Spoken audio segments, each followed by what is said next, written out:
सभापती महोदय, सन्माननीय मुख्यमंत्री महोदयाने स्पष्टपणे बाजू मांडलेली आहे. राज्यपालांच्या अभिभाषणात देखील सरकारची भूमिका आलेली आहे.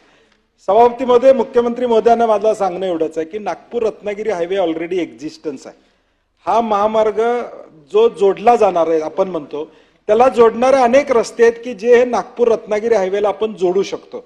मोपाचा उल्लेख केला. ऑलरेडी आजरा मार्गे संकेश्वर मार्गे रोड आता 4 लेनिंग झालेला आहे, ज्यामुळे मोपाला आता 2-2.5 तासात आम्ही कोल्हापुरातनं पोहोचू शकतो. आमचं म्हणणं यातलं काय की आता कोल्हापूर असू दे, सोलापूरवाल्यांनी रत्नागिरी या नागपूर रस्त्याला जमिनी दिल्याच, सांगोल्यातल्या लोकांनी दिल्या जमिनी, पुढं धाराशिवमध्ये लोकांनी जमिनी दिल्या, नांदेडवरून येणारा रस्ता तुळजापूरला चांगला झालेला आहे.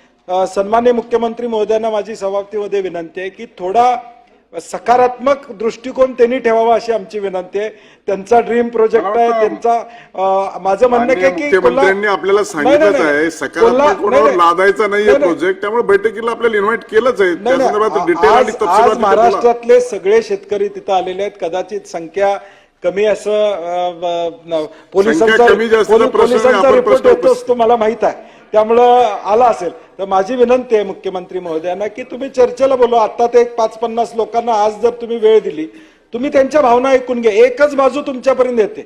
1000 लोकांच्या सह्या खरंच दिल्या असतील ना सन्माननीय मुख्यमंत्री महोदय, ती आपण सभागृहात बोललेला, त्यामुळे ती कागद आम्हाला द्या. कारण की ज्यांनी दिलं म्हणतात त्यांनी पहिला विरोध त्यांनी नोंदवलेला आहे. जी आज पुढे त्यांनी पहिला विरोध ज्यावेळी नोटिफिकेशन निघालं त्यावेळी त्या ठिकाणी केलेला आहे. त्यामुळे आपला गैरसमज यात नव्हतं असं माझं प्रामाणिक मत आहे. एक्झिस्टिंग रस्त्याला जोडणारे अनेक रस्ते आपण करू शकतो. 86,000 कोटी वसूल करायचे झाले तर दरवर्षी 3,000 कोटी आणि 60 लाख वाहनं या रस्त्यावरनं जावी लागतील. बंटी पाटील, मला वाटतं आता आपण हे माझी विनंती आपल्याला की याचा फेरविचार आपण करावा.